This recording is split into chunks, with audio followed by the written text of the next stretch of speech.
Good morning, students.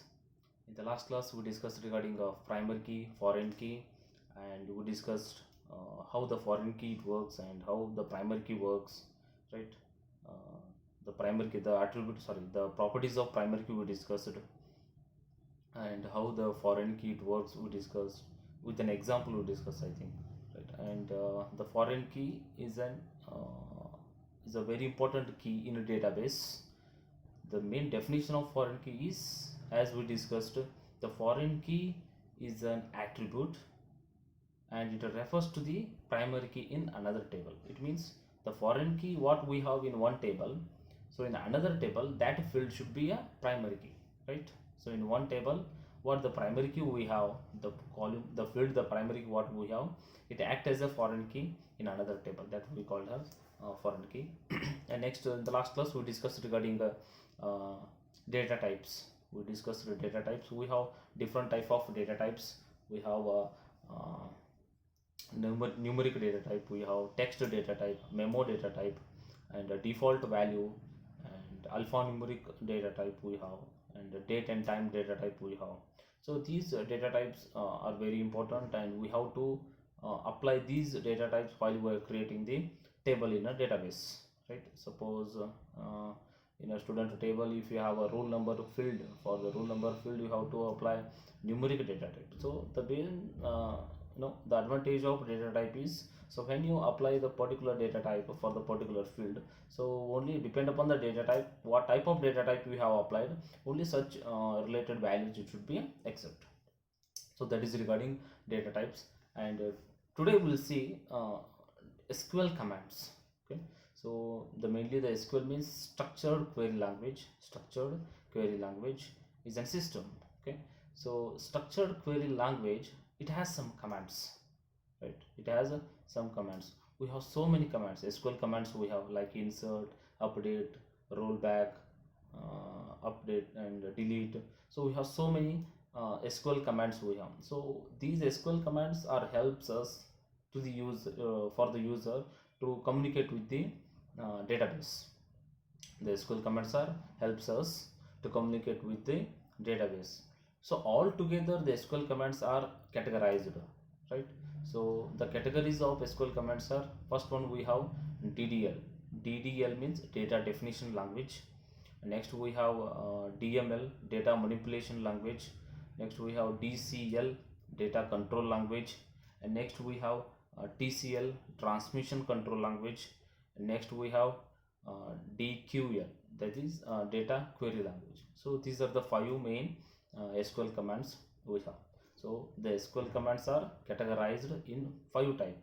Okay, so the SQL command is, it helps to the user to communicate with the database.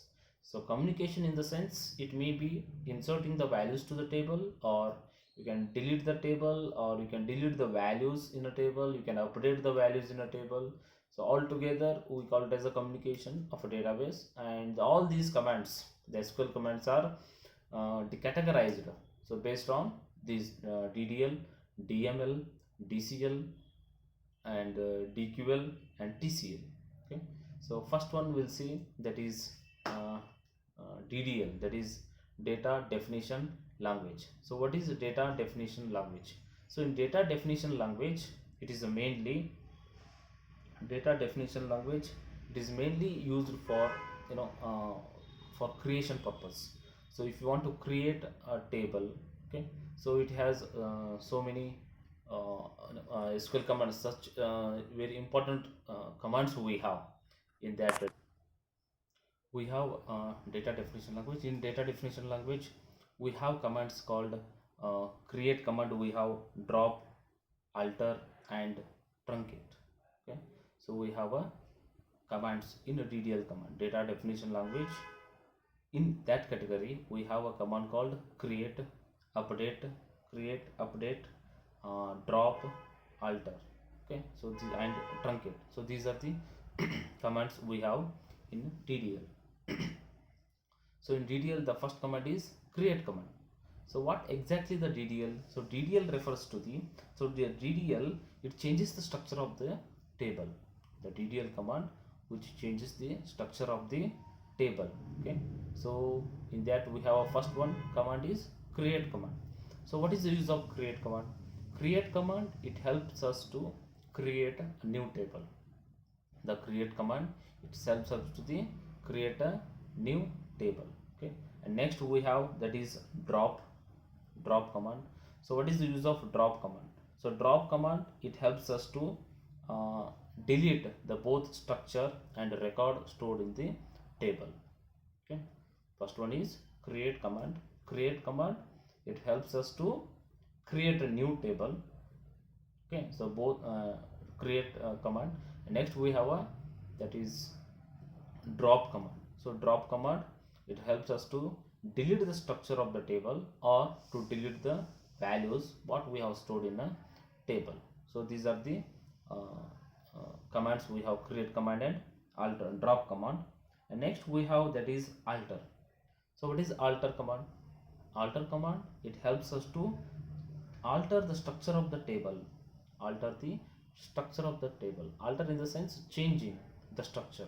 So while you are creating the table, what you have made prepared the structure, so then later if you want to change, or if you want to add, or if you want to make some changes in the structure of the database table what you have previously you have created, so for that you can change the alter command.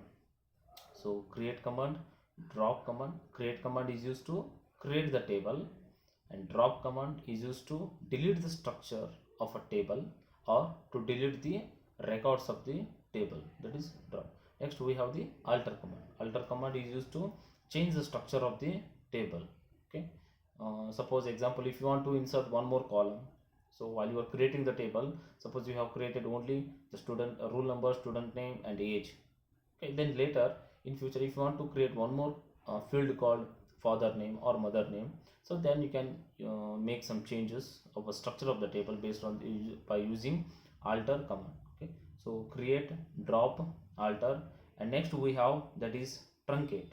So truncate in the sense it is used to delete all the rows of the table, that is called truncate. So truncate in the sense, the truncate command is used to delete all the rows, not the table, not the table.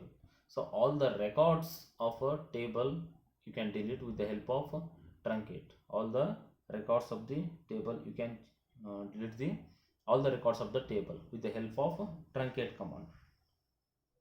So, okay, so these are the commands available in DDL command, data definition language. Okay, so as already I told you, different type of commands we have, like create, drop, alter, truncate, roll back we have, delete we have. So we have so many SQL commands. All the SQL commands together we categorized. We have categorized like DDL, data definition language, DML, data manipulation language, DCL, data control language, and TCL, transmission control language, and last one we have DQL, data query language. Okay, so in each category we have some comments, just like what we discussed regarding DDL. Okay, so DDL, data definition language, it has the commands like create command, drop command, alter command, and truncate. Okay, so create command is used to create the table, and alter command is used to update, or it is used to change the structure of the table, and the drop command is used to delete the records of the command, and truncate command is used to delete the rows of a table. Okay, so these are the uh, commands we have in data definition language. And next we have data manipulation language. So data manipulation language, mm, data manipulation language refers to modifying the structure of a table, or data DML commands are used to modify the database, used to modify the database. So that is a data manipulation language. And in data manipulation language we have commands like we have insert, update, and delete. Insert, update, and delete, that is DML command category. data manipulation language. Okay, so in the next class we'll see DML, data manipulation language, and what is insert, how it works, what is delete, how it works, and update command, how it works. With an example we'll see. Okay, so after completing all the categories, so one by one we'll see the syntax of each and every command. Okay, so as we discussed in DML, data manipulation, data definition language, we have create, alter, drop, and truncate. So how we should use the insert command within SQL, in SQL or MySQL. Okay, so we have some specific standard format. That standard format we call it as a syntax. Okay, so how the syntax will become for the insert command, how the syntax will become for the delete command, alter command, drop command, truncate command. Okay, so that we'll see remaining all the categories of commands, SQL commands, in the next class. Thank you.